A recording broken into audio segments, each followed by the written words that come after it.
And there was even more stuff than that.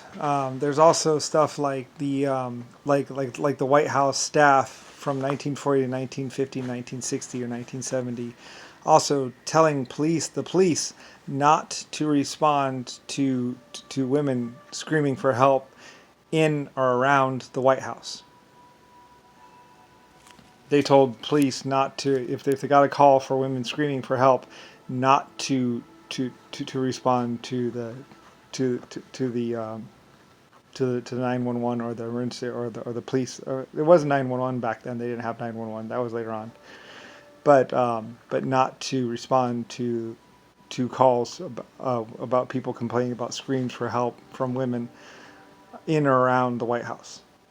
Then that's on record as of like 1930 or 1940 or 1950 or some year, all the way up until 1970 or something like that. Basically, Nixon was the worst possible human being ever, pretty much. And so was John McCain and other people. Anyway, and to basically a daughter of a police officer having gone to a party, and I guess the JFK boys or whoever didn't really know that her father was a police officer. And I think she was even crying, saying, "My dad's a police officer," or something like that. "You have to let me go." And they're like, "No, we don't." And they held her there, and she disappeared, and I think maybe even was found dead somewhere else. And and he went to go investigate, and I think he disappeared too. You know, there's so much bad stuff that's in and around the White House. You know, police officers' daughters going missing, to other daughters going missing, some 50 women. At least 3 or 4 female reporters went there and never came out. You know, and Nixon or somebody else saying, "Yeah, well, they must have gone out the back door." And this is the White House. It's Lucifer Starr's White House, my White House. But anyway, you know, this is your U.S. government. This is your Nixon JFK administration. Of course, JFK stands for just fucking kill. I met him. He was really, really, really a bad person. So is Nixon. Same person, basically, really. Just 30 years apart. Plus or minus, you know. Anyway, lots and lots of bad stuff. I mean, there were 30 Nixon clones, basically. Well, JFK, really. That's what he looked like when he was 20. He looked like JFK. You know, then a little plastic surgery, a little bit of this, a little bit of that, and he's Nixon. And still trying to hold on to the White House with John McCain and all those other people. Anyway, like I say, you guys can deal with the truth about the White House. You know, how reporters went missing and then were found dead, or, you know, and even their best friends or partners were found dead or killed or just disappeared. You know. Anyway, you know, I think there's 50 reporters. I don't know. It's a lot of people that just died or disappeared around the White House between 1930 and 1970. Anyway, and apparently that's all national security and top secret.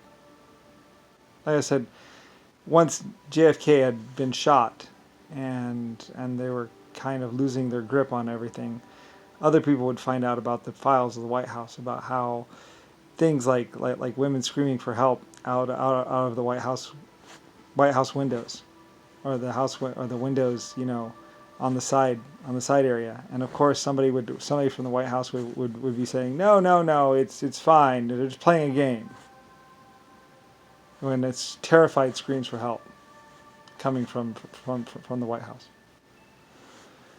Anyway, I think the road used to be a little bit closer or something like that. I'm not exactly sure. They extended it out.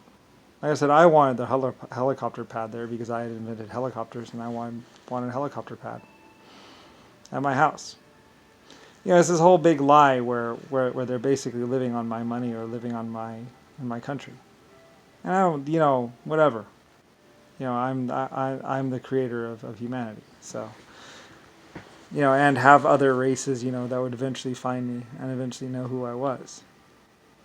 Otherwise, I'd already be dead. Apparently those people who JFK, Nixon had actually killed a lot of owners of big houses. I just happened to be that one person that they couldn't just knock off. Anyway, Nixon and JFK and Jimmy Carter would both be like, "I thought you took care of this, John."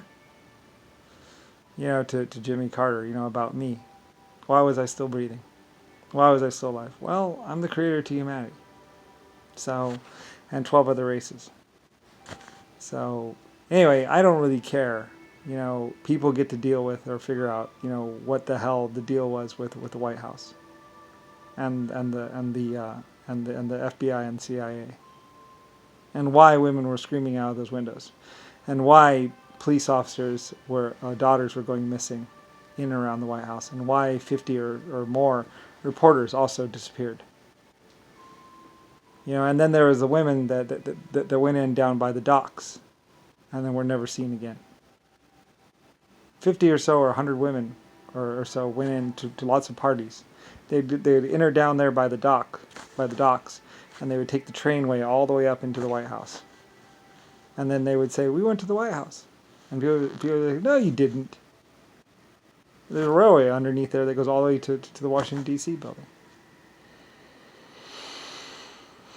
Anyway, and there's a giant mine underneath there anyway.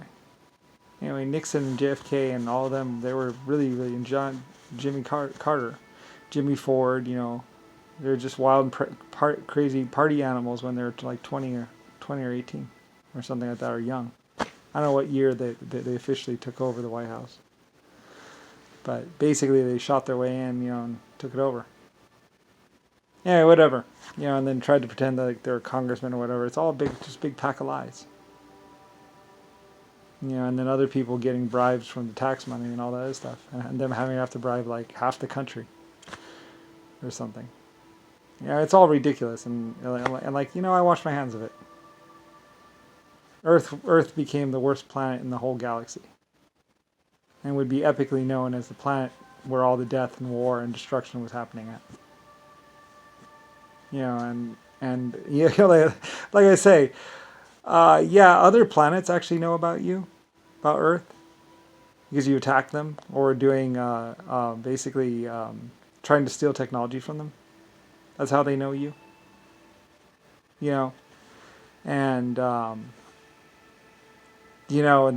they know a lot more, and you were very much a problem for them. So, not just me. Anyway, whatever. I'm just the creator of humanity. I'm not the one responsible for the free will and free choice that led to everything. There were Secret Service agents there. There were lots of people around the White House. Any one of them could have stopped it. Why no one actually did, or even raised the finger to John McCain and Richard Nixon, I will never know. Anyway, whatever.